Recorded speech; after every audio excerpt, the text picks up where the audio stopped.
Welcome back, y'all. This is Narrow Carpet, a place to be heard, a place to be seen, and a place where we make it happen. I don't ever search into that shit. I try to get into the details of that shit.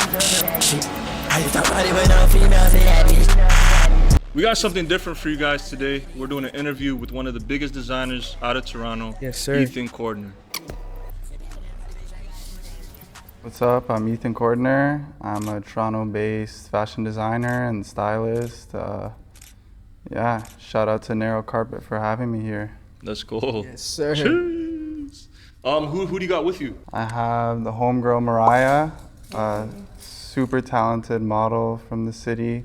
And I got my brothers behind me, Ghost, Elio Mesali, legend, and OD Gambino, legend. Yes, sir. What got you into fashion, or how did it start? So honestly, when COVID-19 hit, me and Elio were spending tons of time just like kicking it around, skateboarding, doing our thing, and then just picked up a sewing machine and just started messing around with clothes I already had in my closet, adding flares and patches, just like the introduction. And then just kind of like fell in love with the craft, and after seeing just how deep it gets and, all of the things that you could get into from there, I mean, it's limitless. So once I got like a small taste of it, I really just wanted to just expand and keep going into it. I love all the things that come with it, photo shoots, runway shows, and just the culture, There's so much to be invested in. So after I got like a small taste of it and just like immersing myself a little bit, fell in love with it. Feel that. When did you decide that you wanted to create Ethan Cordner as the label? Like how did you come up with your name being your label or your brand? Good question. So it's a great question, honestly. I would say going back to me and Elio's project back in like 2019. So we were doing stuff, and it was such an early brainchild for like both of us. I mean, I feel like having that experience early on was crucial for me to just like dip my feet in the water of fashion business and kind of, make customs for people around my high school and, flip a piece to a cousin, flip a piece here and there. And I kind of just like really liked the feeling, the feeling of just like working so hard on something and then someone's wearing it and they're proud to wear it. Like it's a dopamine you get from that. For sure. Crazy. I was just chasing that. And after Softly Stitched ended, because me and Elio kind of went in different like design aesthetics, I went more into like the darker avant-garde alternative route. He went into the more utilitarian kind of stuff. So I took a little bit of a hiatus and just developed my craft and what I was doing, and then I basically just decided that I need to start letting go of stuff. I had a show and people were asking, so just wanted to choose like my name, because I think that I'm trying to get into like this like dark luxury market, and I think using my name, I'm never gonna get tired of my name. It's just instead of a brand name, but very smart move. Like I just went with my name just because it was the easier option for me, and then I'm still figuring it out. I'm basically selling one-of-ones and doing like custom bespoke stuff for the most part. And then flipping the stuff that I be making all the time at pop-ups, and I have an online store, so that's been really good. Just trying to branch out as much as I can. I'm still learning, right? So, For sure. What would you say is the hardest thing about having a brand right now, especially in today's climate? That's a good freaking question. It's such a good question. That's a good one. Especially for, guys like us who are running for, like a luxury market, it's difficult. But the thing about fashion and, clothing making is that there's never not going to be a market for it. Facts. And we got to keep our head up as designers because there's a whole new wave coming in with AI and technology. That's a whole other pocket. I'm not gonna get too deep, but but moral of the story is artisanal fashion and designers who sit down, put their head down. You might work 8 hours on the pattern, 10 hours on the piece. That's never gonna go away. Oh, for sure. There's always gonna be a market for that. And I think that it just takes, you just gotta hit that target market of people who. Yeah, because I do notice myself, it's like there's a difference between mainstream and there's mainstream and there's a whole bunch of noise and it's trends and it's performing. It's a lot of performative stuff.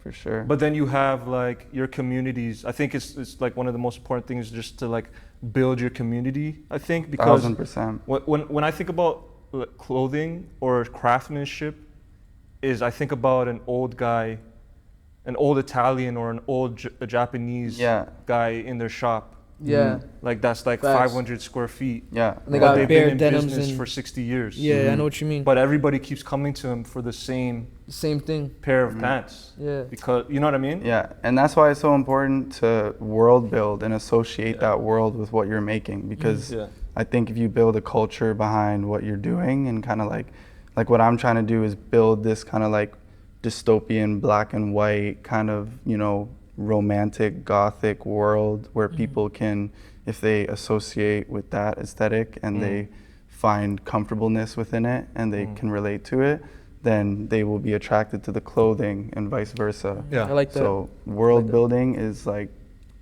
arguably, it goes hand in hand with, you got to be a good craftsman and you got to be a good world builder. Most important thing for sure. Yeah. Especially for community, 100%. How do you have you traveled a lot, or have you? I traveled a lot more when I was younger. Yeah. I haven't really traveled much in the last little bit, unfortunately. I mean, I do New York for Fashion Week. I've been going for the last like 3 years, which has been really good. But I need to, get around the globe more. Yeah. Same here. What's the difference you feel between New York and Toronto fashion?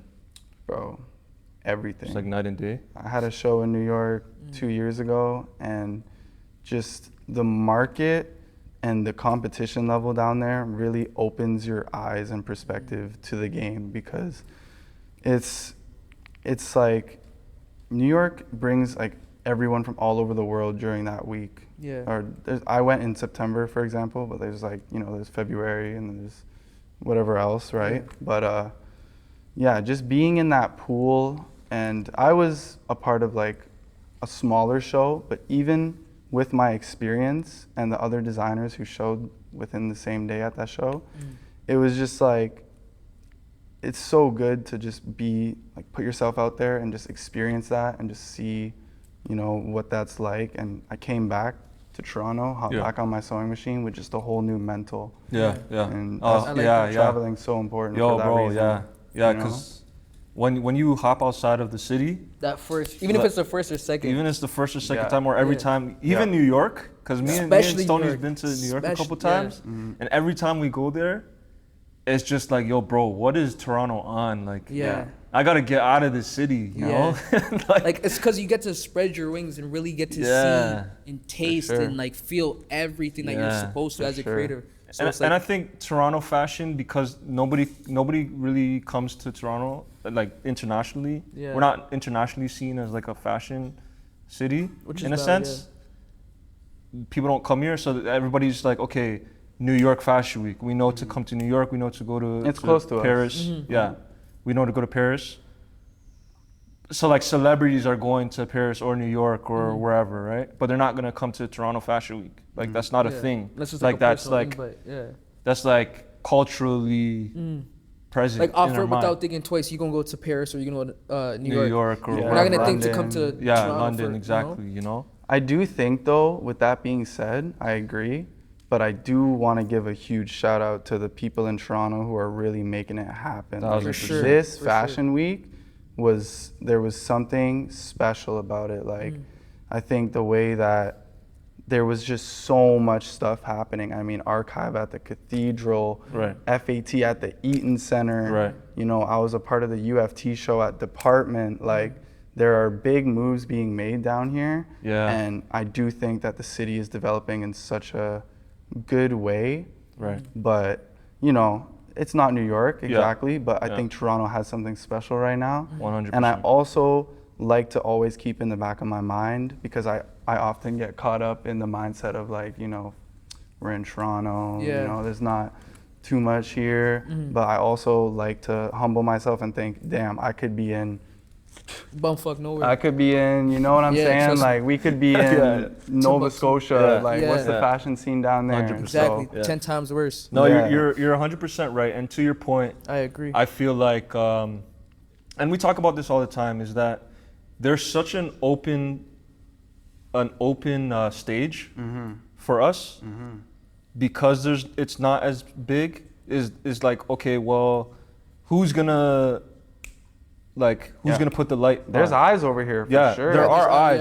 Yeah. It's just now like, who's gonna be the one to catch those eyes? You know what I mean? Yeah. And I think that's happening I've been seeing a lot of, I haven't participated in any of those fashion weeks for Toronto, but I've seen, especially from your Instagram and other people's Instagram, I've been seeing like it is starting to get there to a certain it's starting level. to form. It's starting to form. And I mean, Project Runway Canada was just shot too, so that also projects a good push to the fashion scene out here. Yeah. You know, like That was shot here? Oh yeah, it was shot around TMU. I think they shot it around George Brown. I might be wrong, but it was all in Toronto. Oh, sick. Toronto-based designers, Toronto-based judges. That's like, beautiful. it's a worldwide TV show. I mean, it's doing great. So this is not their first year.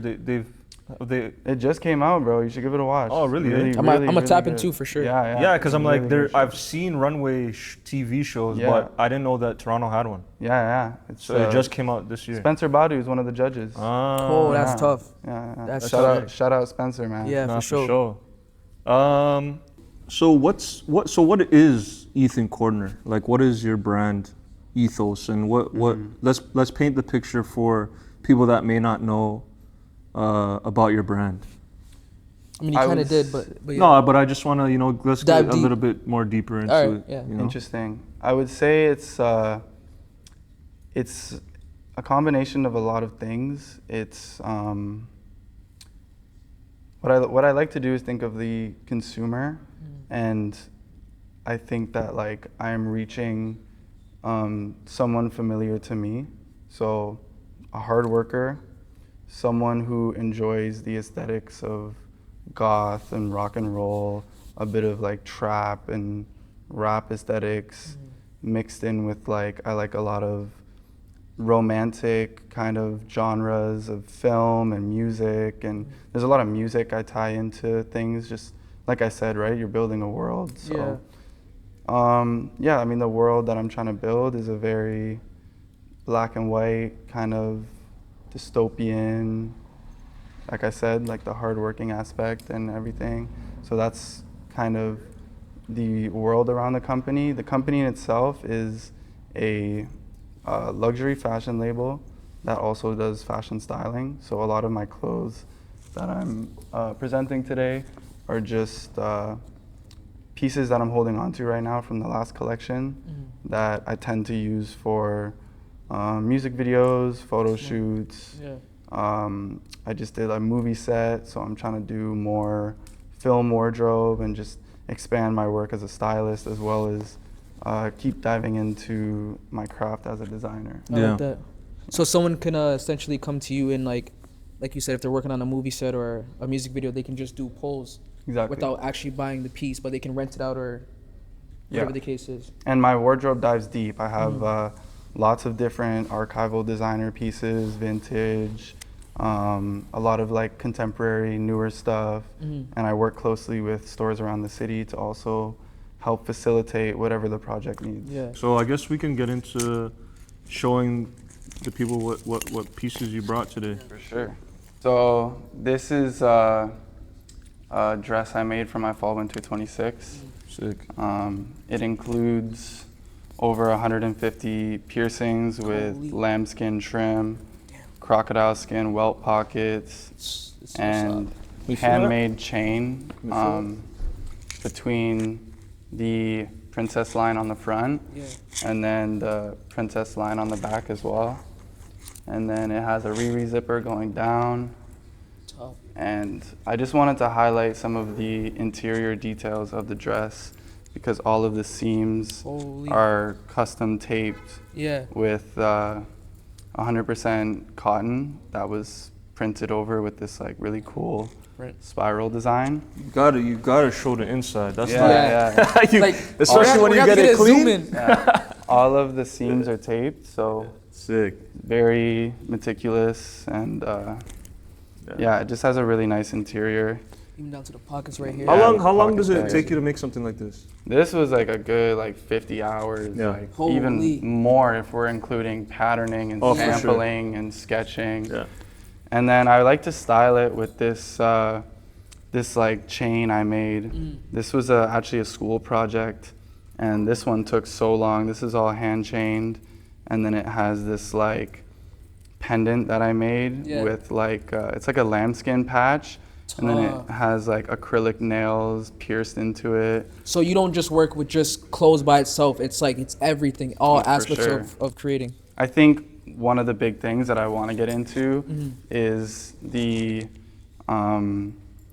relationship between like jewelry making and clothes. Tough. Like in a lot of the newer stuff I've been making, it's a lot of like chain. Yeah, even the letter holders. Yeah. But so this is the dress Mariah is going to be wearing today. I'm super proud of it. And how much would something like this go for? If you were to sell it? Got to do one of those things, you know those spreadsheets people be doing where it's like, okay, you got to make an hourly rate, a material cost. For sure. Do all that. So if I added all that up, like I don't even know. It'd be expensive for sure. Yeah, like it would be definitely expensive. But at the same time, like affordable for what it is. Like I wouldn't charge more than $1,000 for it, and I would try and keep it as affordable as possible. So you would consider this high fashion, or this would be a full runway? Where would you wear this at? I style it for like runway shows. So to me, it is like a runway piece. But I mean, it could be worn. Obviously, right now it's worn with like the chains and all these other chains. But I think it could be like an elegant night out dress. A dinner. I like that. Yeah, like a nice dinner. Or like a gala or like a special event type of thing. A gala would definitely hit with this. Yeah. Definitely. And then to go with that dress, I actually made this bison leather jacket. Oh, tough. You said bison leather? Yeah. Bison leather. Super heavy. Ooh, feel this. Yeah. This is crazy. This was annoying. They still have bisons out here, bro? This is actually tough. I'll give you my leather plug off camera. Yeah, for sure. That's tough. And then it's got 4 functioning welt pockets. Again, this like princess line that cuts through the whole jacket. Also has the piercing trim. And the back has like a 6D paneling system. So tough. It has the princess line for fitment, just to give it like a nice for it to hug your body a certain way, And then it also has princess lines here with the seam allowance just a little bit tighter, so it hugs the body. And then zipper trim, removable sleeves. Tough. So that's how you want to put it on? Zipper fully comes out. You gonna get the model to put it on. And because that's gonna be tough. A lot of styling function with this one, like sick. The interior as well is Italian charmeuse silk. So it's lined. Very elegant. breathable, very you see? Nice in the summer. Like honestly, you could wear it even though it's a heavy leather. I might be tripping, but I wear it in the summer. So I feel you can wear that in the summer, even on a summer evening. Summer night. Summer night for sure. Not the way the weather's been moving as of recent. I wouldn't wear it not like at 30 degrees.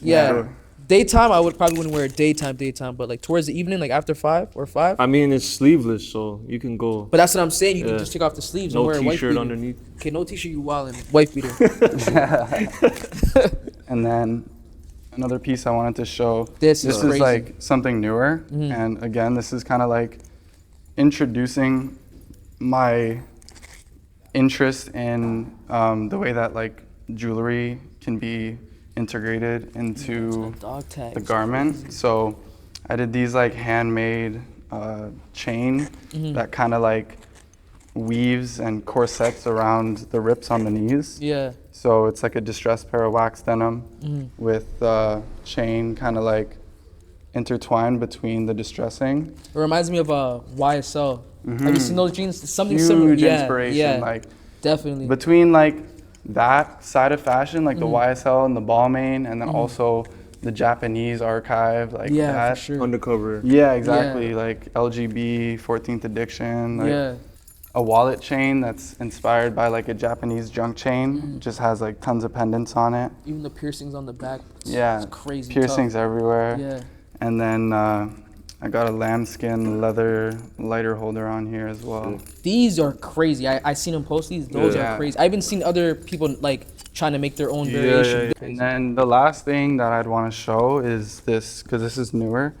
This is Spring Summer 26. This is tough. This is something that I'm looking to turn into a product. So I want to do these like, they're just like zip ups with a lambskin hood and a lambskin sleeve. Lambskin is crazy. And the hood comes out and it's fully lined. Oh, okay, perfect. So it works as a collar too. Yeah, and it has a built-in ski mask with logo embroidery. Yeah, this is tough. Double zip, so it can be functioning in like you know, kind of like a flared out way. Yeah. What kind of material is the leather?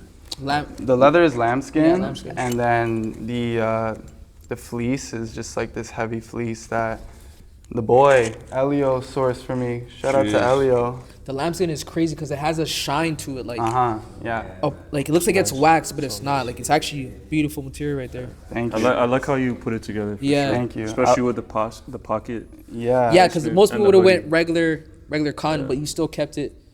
Can I see the back? Yeah, I really wanted to do something that was like very wearable and also luxe. It has its luxury elements to it. Yeah. So something like this is like the perfect marriage between what I would consider, you know, a hoodie that you'd bop on a regular, but you're also kind of keeping it luxe, like I said. Because I can see someone wearing this with a tracksuit or like a track bottom, or I can see so many someone ways to style it. So many ways. Yeah. So many ways. And that's the beautiful thing about a hoodie. Like, it's just a hoodie. You treat it like a hoodie. Exactly. And you could wear it up with some crazy jeans, or you could dress it down with like a big pair of sweats. Yeah. So. Everyone needed one of these before, like right when COVID started. Yeah, right? Like, I just missed the market. Yeah, just missed it. But this is tough. Yeah, you know what? I think it's this is something that I definitely want to continue, which is why I wanted to show it. This is the ski mask. Oh, that's built into it? Yeah. Wow. That's tough. It also kind of like, I had a homie put it on yesterday, and they had it as like a headpiece. Oh. So it kind of also could work as like a, you know, it's kind of like a Scully almost. Yeah. We gotta get that. We gotta. Yeah, we get gotta that see seen that. by the We model. gotta get that on a model for sure. Let's do it. Yeah. It probably fit you proper because it doesn't even really fit me that well. Like, it's I want to small. put this on. This is what I want to put on. Yeah, I didn't even get to talk about that I didn't one. even see this. I saw some Raf shit. Nah. Yeah. Hold on. This is crazy. Super Raf inspired. This is crazy. How'd you get Oh, this is leather too. Yeah. Yo, you're cooked. Yo, could you zoom in? This is mine. This is mine. Yo, Ty, put the hoodie on real quick. Because I don't want to rip the... It goes so well with your outfit too, actually. Yeah, facts. It actually works. True. This is crazy. It's behind his neck. Bro, and even down to the... It actually fits you nice, OD. What the hell? Yeah. Both of those are A tough. legend right here. That's crazy. Both of those are tough. I'm not gonna lie. I might need a pair of this. I might need a... That is tough. So don't try to do anything stupid.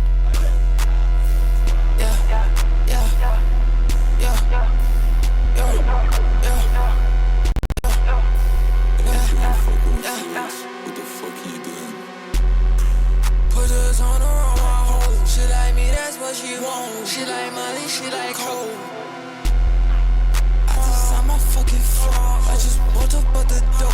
If I said go. I said I said fuck it, I said go. I could do this on my own. I should do this on my own.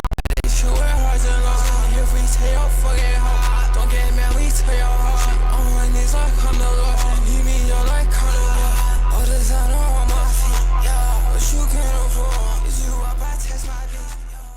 Yeah, this was dope. Our first guest, Ethan Cordner.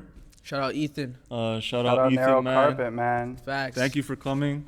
Is there anything you want to say? Anything you want the people to know? Yeah. I just wanted to give a quick shout out to Benji and Stoney for holding it down the way they're doing. Shout out to Mariah and Shaq for taking time out of their day and being here, and the whole crew behind the camera, you know. To everyone watching, you know, thank you for your time, and yeah, let's have a good summer. Is there anything? Where could the people find you? Yeah, is there anything you got going on? Yeah. So I'm actually holding my lookbook that I'm releasing this summer. Tough. So really excited about that, and I'm just gonna keep applying pressure all summer. You know, Yes, sir. It's a hot summer out here, so For sure. you know, For sure. 100%. FIFA World Cup too. You know, Yes, shout out the world right now. Like, None but motion. yeah, spreading positivity and love. For sure. This is Narrow Carpet, a place to be heard, a place to be seen, and a place where we make it happen. Peace. Peace.